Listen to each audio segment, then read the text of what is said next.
बिहक़्क़े मुहम्मद व आलिल अत्हार अल्लाहुम्मा सल्लि अला मुहम्मद व आलि मुहम्मद बर मुहम्मद व आलि मुहम्मद बुलंदतर सलावत।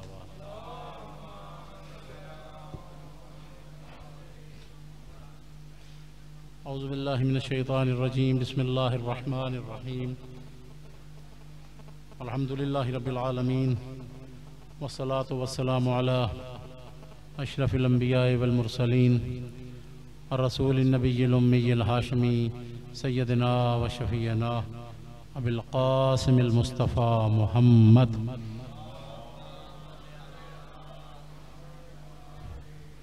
व अला अहलि बैतिहि तय्यबीन अत्ताहिरीन अल हुदात अल महदिय्यीन अल मासूमीन अल मज़लूमीन व लअनतुद दाइमतु अला अअदाइ दीन अजमईन अम्मा बअदु फ़क़द क़ाल अल्लाहु तआला अज़्ज़ इस्मुहु फ़ी मुहकमे किताबिही व नुत्क़ने ख़िताबिही बिस्मिल्लाहिर रहमानिर रहीम इन्नल मुस्लिमीन वल मुस्लिमात वल मुअमिनीन वल मुअमिनात वल क़ानितीन वल क़ानितात वस्सादिक़ीन वस्सादिक़ात वस्साबिरीन वस्साबिरात वल ख़ाशिईन वल ख़ाशियात वल मुतसद्दिक़ीन वल मुतसद्दिक़ात वस्साइमीन वस्साइमात वल हाफ़िज़ीन फ़ुरूजहुम वल हाफ़िज़ात वज़्ज़ाकिरीन अल्लाह कसीरन वज़्ज़ाकिरात अअद्दल्लाहु लहुम मग़फ़िरतन व अजरन अज़ीमा। सलवात पढ़िए मिलके सारे हज़रात। बारे दीगर बुलंदतर सलावात।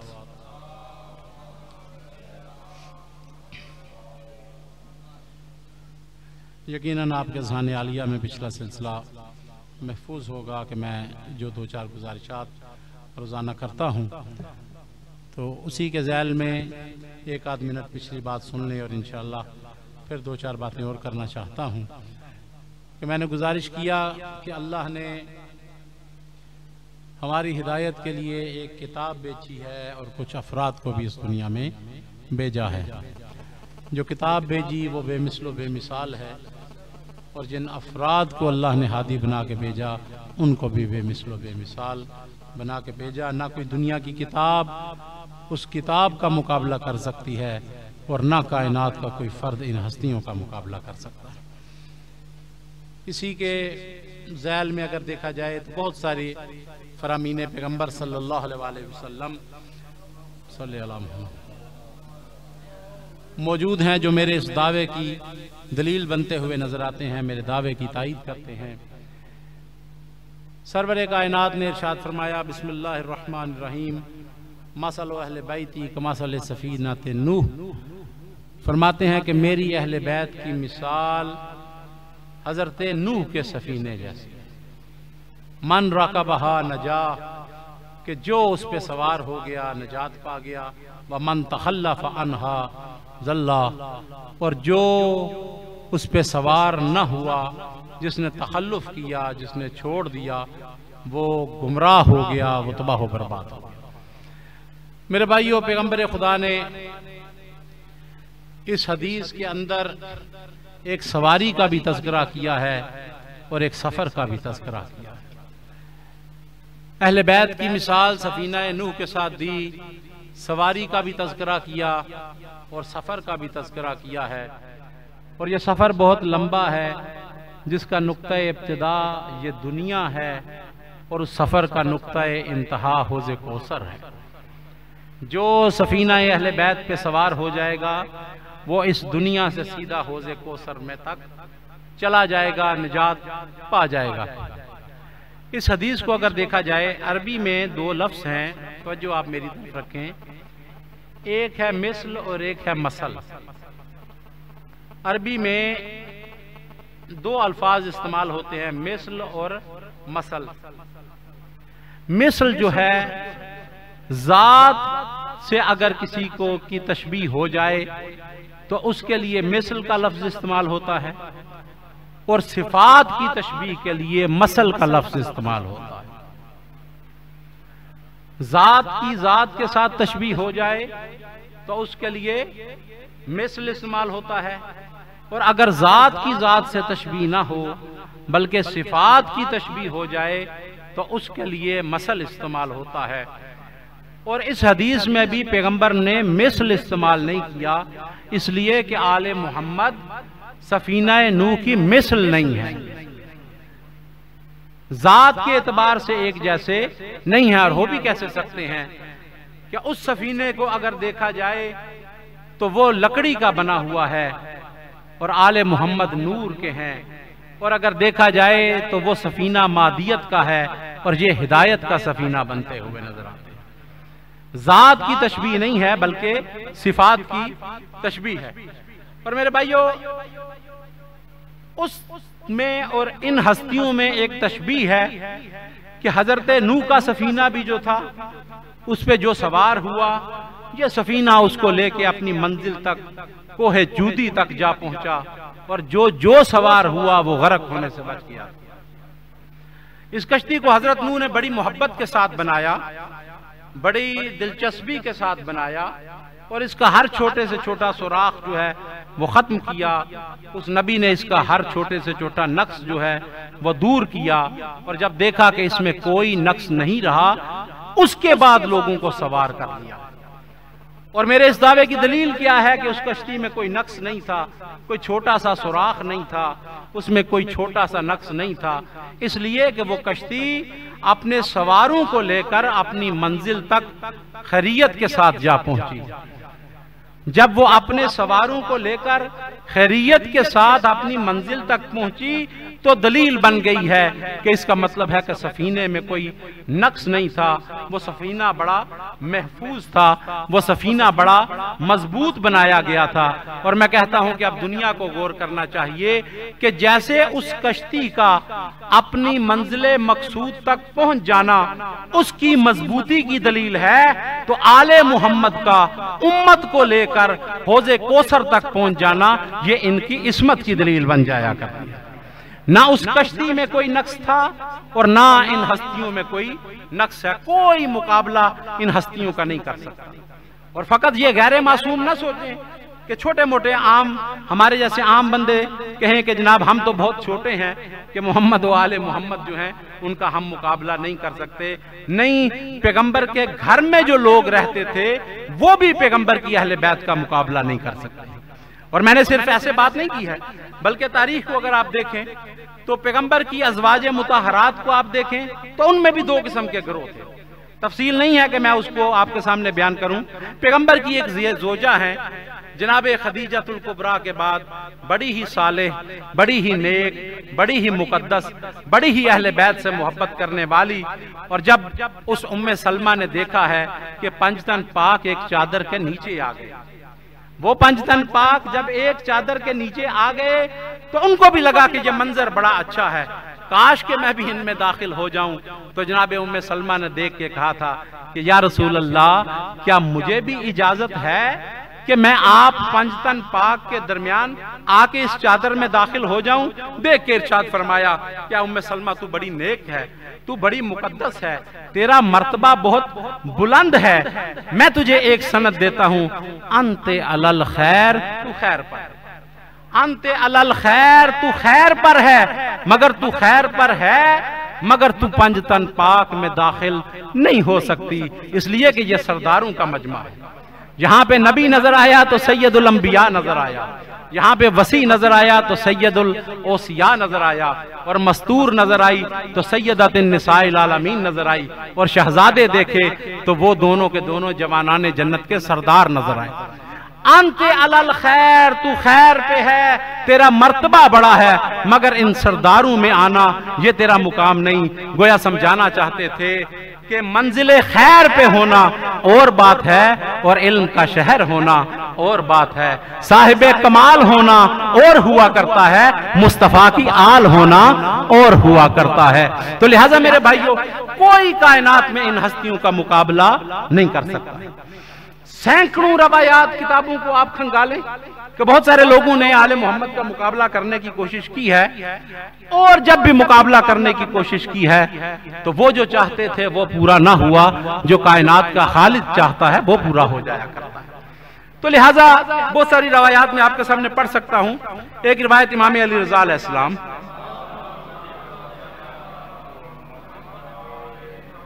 इमाम अली रज़ा अलैहिस्सलाम मर्व में जब मामून के पास मौजूद थे, मर्व में इमाम अली रज़ा मामून के पास थे, तो उस वक्त मामून ने एक साजिश की और उसने बहुत से इलाकों से बहुत सारे उलमा को, बहुत सारे मौलवी साहिबान को, बहुत सारे मुफ्तियान को बुलाया है और उसने उनको कहा कि किसी तरह से इमाम अली रज़ा अलैहिस्सलाम की तौहीन होनी चाहिए कि ये जो अपने आप को कहते हैं कि कायनात में हमारा मुकाबला कोई नहीं कर सकता, हमारा सानी कोई नहीं है, तो कोई ऐसे दलाइल होने चाहिए कि जिससे माज़अल्लाह इनकी तौहीन हो जाए। बहुत बड़ा मजमा था, बहुत सारे मौलवी साहिबान, मुफ्ती साहिबान तशरीफ लाए और वो बैठे हैं और इमाम भी तशरीफ फरमा है। और बैठने के बाद जब गुफ्तगू शुरू हुई तो उन्होंने कहा जी कि आप में और हम में क्या फर्क है? बज़ाहिर तो कोई फर्क नहीं है। तो इमाम ने देख के कहा कि नहीं, तुम में और हम में बड़ा फर्क है। अल्लाह ने हमें आले मोहम्मद बना के दुनिया में भेजा है, अल्लाह ने हमें मुस्तफा की आल बनाया है। बस ये सुनना था। तो उन्होंने कहा जी कि फिर आपकी कौन सी शान इसमें उजागर हुई? आल से मुराद औलाद नहीं है, आल से मुराद उम्मत मुस्तफा है। और ये आज भी आप कभी कभी मौलवी साहिबान से सुनते हैं ना कि आल के जितने फजाइल हैं वो सारी उम्मत के हैं, तो वो भी इसीलिए कि बुनियाद पीछे से रख दी गई है। ये नई बात नहीं है कि आज उम्मत को आल कह के तो आले मोहम्मद के सारे फजाइल में शरीक किया जाता है। ये आज का मसला नहीं है, मसला बहुत पुराना है जो अभी तक बाज लोग छोड़ने पे तैयार नहीं। उन्होंने कहा जी आले मोहम्मद के फजाइल तो हैं, मगर आल से मुराद आप तो नहीं है, आल से मुराद उम्मत मुस्तफा है, सारी की सारी उम्मत आल है। इमाम ने जब देखा कि ये हठ दर्मी पे आ गए, इमाम ने देख के कहा अच्छा, अगर तुम समझते हो कि तुम आले मोहम्मद हो, सारी की सारी उम्मत आले मोहम्मद है, तो मैं तुमसे सवाल करता हूं, मुझे बताओ कि आले मोहम्मद पे अल्लाह ने सदका हलाल किया है कि हराम किया? आले मोहम्मद पे अल्लाह ने सदका हलाल किया है या हराम किया है? कहने लगे जी नस मौजूद है कि पैगंबर ने फरमाया है कि मेरी आल पे सदका हराम है। फिर इमाम ने दूसरा सवाल किया। इमाम फरमाते हैं मुझे इतना बताओ कि क्या जैसे अल्लाह ने आल पे सदका हराम करार दिया है, क्या उम्मत मुस्तफा पे भी सदका हराम करार दिया है? उम्मत मुस्तफा पे सदका हलाल है या हराम है? अब ये नहीं कह सकते कि हराम है। अगर आल से मुराद उम्मत हो और सदका हराम हो तो सदका खाना किसने है? फिर तो सदका खाने वाला है ही कोई नहीं। इसका मतलब हुक्म होना चाहिए कि सदका निकालो तो किसी ईसाई को दे आओ, सदका निकालो तो किसी यहूदी को दे आओ, सदका निकालो तो किसी सिख को दे आओ। लेकिन नहीं, सब कहेंगे कि नहीं, जब मुसलमान का सदका निकल रहा है तो मुसलमान के पास जाना चाहिए। मासूम ने फरमाया बताओ आल पे सदका हलाल के हराम? कहने लगे कि आल पे सदका हराम है। तो इमाम ने फरमाया आप बताओ कि उम्मत मुस्तफा पे सदका हलाल है कि हराम है? कहने लगे नहीं, उम्मत पे हलाल है। मासूम ने फरमाया तो फिर तुमने खुद अपनी जुबान से इकरार कर लिया है कि उम्मत की औकात और है, आले मोहम्मद का मर्तबा अल्लाह ने और बना के भेजा।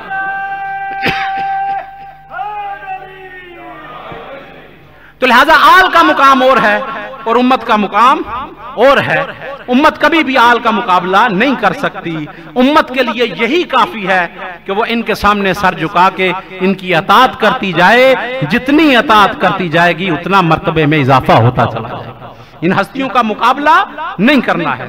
मैंने कल गुजारिश की थी कि जब हमारे अजहान में ये बात पक्की हो गई कि इनका मुकाबला कोई नहीं कर सकता, इनके इल्म का मुकाबला कोई नहीं कर सकता, इनकी सहाबत का मुकाबला कोई नहीं कर सकता, इनकी हिकमत का मुकाबला कोई नहीं कर सकता, और हराम करार दिया है पैगंबर ने कि दीन का मसला बंदा मोहम्मद और आले मोहम्मद को छोड़ के किसी और के दरवाजे पे चला जाए।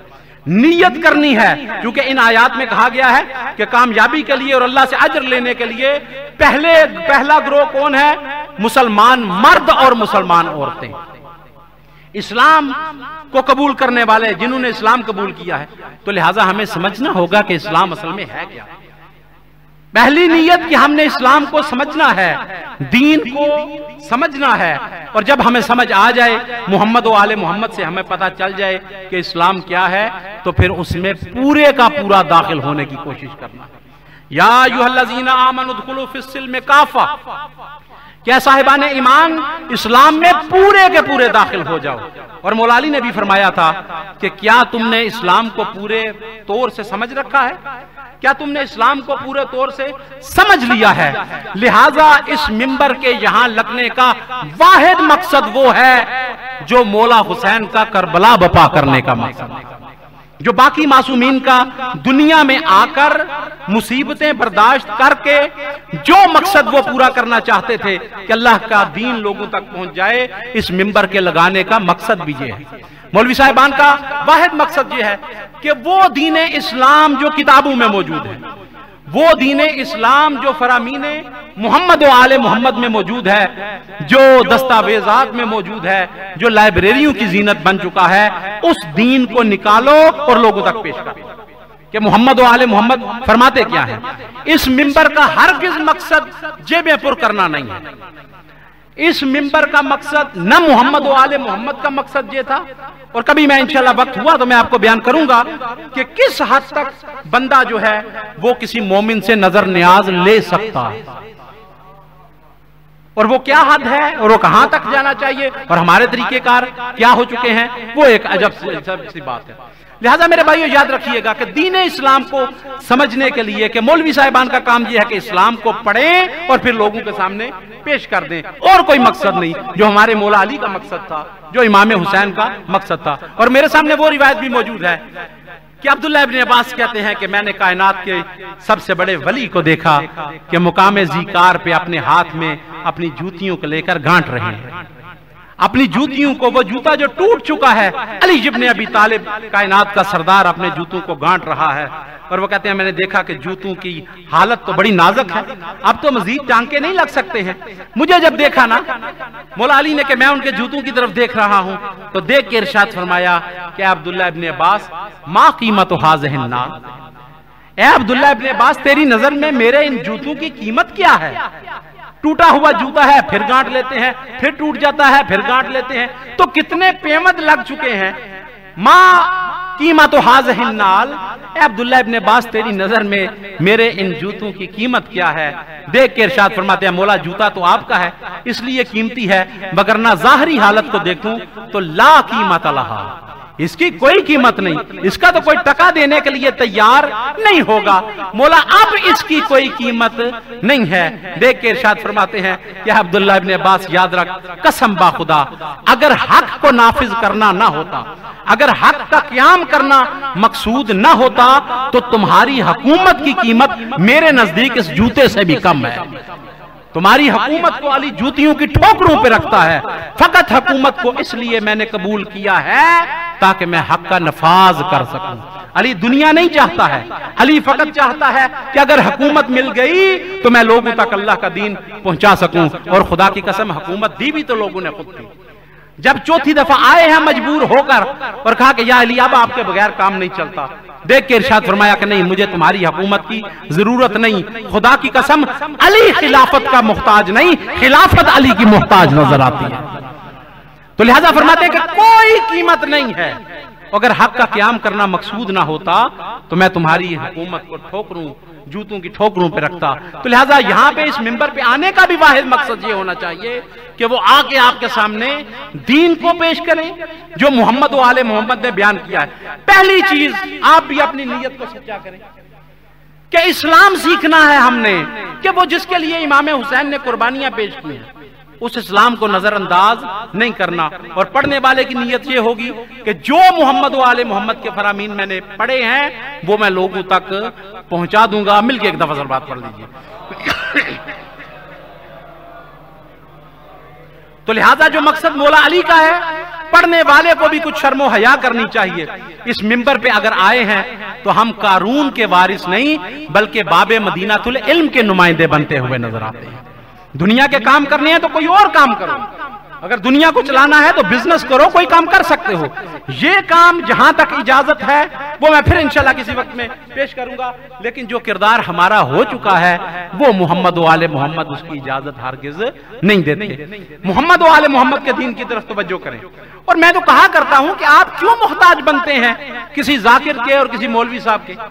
कभी तो कोई लम्हा हो जब आपकी और मोहम्मद व आले मोहम्मद के दरमियान कोई नहीं होना चाहिए। आप खुद मोहम्मद व आले मोहम्मद के फरामीन को तलाश करें, आप खुद किताबों की तरफ रुजू करें। आप क्यों मोहताज बनते हैं किसी के? और इमाम जाफर सादिक अलैहिस्सलाम इरशाद फरमाते हैं, मासूमीन के फरामीन की तरफ रुजू करें, फरमाते हैं कि मन हाफाजा मिन शियातिना 40 हदीसन बासहुल्लाहु यौमल क़ियामत फकीहन आलिमा। फरमाते हैं याद रखो, जो बंदा भी हमारे शियों में से हमारी 40 अहादीस को हिफ्ज करता है, अल्लाह क़यामत के रोज उसे फकीह बनाकर मशहूर कर देगा। वाले मोहम्मद की नजर में फकीह है, लेकिन फकत हिफ्ज नहीं करना, बल्कि रवायात को अगर देखें तो हिफ्ज करने के साथ साथ उसके मफाहिम में भी गौर करना है। और इमाम जाफर सादिक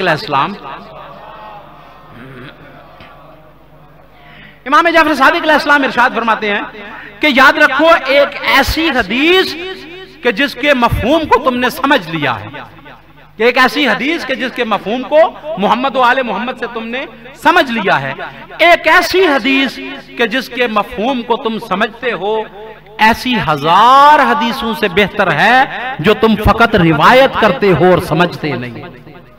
गौर व फिक्र करें कि मोहम्मद व आले मोहम्मद ने क्या इरशाद फरमाया है। और मोहम्मद व आले मोहम्मद की तरफ कसम बाखुदा, जब भी उम्मत मोहम्मद व आले मोहम्मद से दूर हुई है उसने अपना नुकसान किया, और जब भी कोई दूर वाला मोहम्मद व आले मोहम्मद के करीब हुआ है, दुनिया में भी फायदा हासिल किया है और आखिरत का भी फायदा हासिल किया है। कि जब भी कोई दूर वाला बंदा करीब आया तो उसके फायदों में इजाफा होता है, और जब कोई करीब वाला दूर चला जाता है तो उसके फायदे कम होते हुए नजर आते हैं। सैकड़ों किस्म की रवायात है जिनमें ये ऐसी बातें पेश हुई हैं। मैं आज ये किताब देख रहा था कि एक औरत मरी है इमाम जाफर सादिक अलैहिस्सलाम का इमाम का दौर है, और एक औरत जो है वो फौत होने से पहले वसीयत करती है। कहने लगी कि मैं वसीयत करती हूं कि मेरा कोई और तो है कोई नहीं, कोई औलाद भी नहीं है, शोहर भी नहीं है, तो मेरे माल के 3 हिस्से किए जाएं। जब भी बंदा मोहम्मद वाले मोहम्मद के पास जाए तो फायदे में रहता है कि मेरे माल के 3 हिस्से किए जाएं, एक हिस्से से मेरे लिए हज अदा किया जाए, कि हज मुझ पे वाजिब हो चुका था मगर मैं कर नहीं सकी, नमाजें भी पढ़ी हैं, रोजे भी रखे हैं, मगर हज नहीं कर सकी। मेरे माल के 3 हिस्से किए जाएं और एक हिस्से से मेरे लिए हज करवाया जाए, कोई बंदा नियाबत में जाके हज करे, और दूसरा हिस्सा जो है वो सदका कर दिया जाए। दूसरा हिस्सा जो माल का है वो सदका कर दिया जाए, और तीसरा जो हिस्सा है उसका गुलाम खरीद के आजाद कर दिया जाए। मेरे माल के 3 हिस्से करो, एक हज के लिए एक हिस्सा होना चाहिए, एक सदके के लिए, और एक हिस्सा जो है वो गुलाम आजाद किया जाए। अब जब वो दुनिया से चली गई, माल का हिसाब लगाया गया तो काम ज्यादा थे, माल कम हो गया, या महंगाई हो गई। और आजकल भी ऐसा ही होता है कि हर रोज जो है वो महंगाई होती चली जाती है। एक चीज जो है वो पाकिस्तान में खसूसन ऐसा ही होता है कि एक चीज जो है वो हफ्ते में 100 रुपए की है, तो आप इसमें कोई शक ना करें कि हफ्ते के बाद वो 200 की भी हो सकती है। तो वो महंगाई हो गई। अब वो माल देखा तो माल कम था, सबने कहा कि उसने वसीयत की है, तो अब वसीयत उसने किया कि 3 काम करें, तो अब क्या करना चाहिए? तो उस दौर का एक फकीह है और एक सूफी है, बड़ा मशहूर सूफी और बहुत बड़ा फकीह। उन दोनों की तरफ जब रुजू किया गया ना कि पैसे तो 3 कामों के हैं मगर 3 काम तो हो नहीं सकते हैं, तो अब क्या किया जाए, कौन से 2 काम किए जाएं? उन्होंने देख के कहा कि फिर ऐसा कर लो कि सदका भी दे दो और गुलाम भी आजाद कर दो। इसलिए कि हज तो उसके लिए वो फौत हो गई, बाकी अब सदका दोगे तो ये भी अल्लाह की मखलूक को लग जाएगा, और उसके बाद जो गुलाम को आजाद करोगे तो एक बंदा आजाद हो जाएगा। इन 2 कामों को कर लिया जाए और हज को तर्क कर दिया जाए। जब ये खबर इमाम जाफर सादिक अलैहिस्सलाम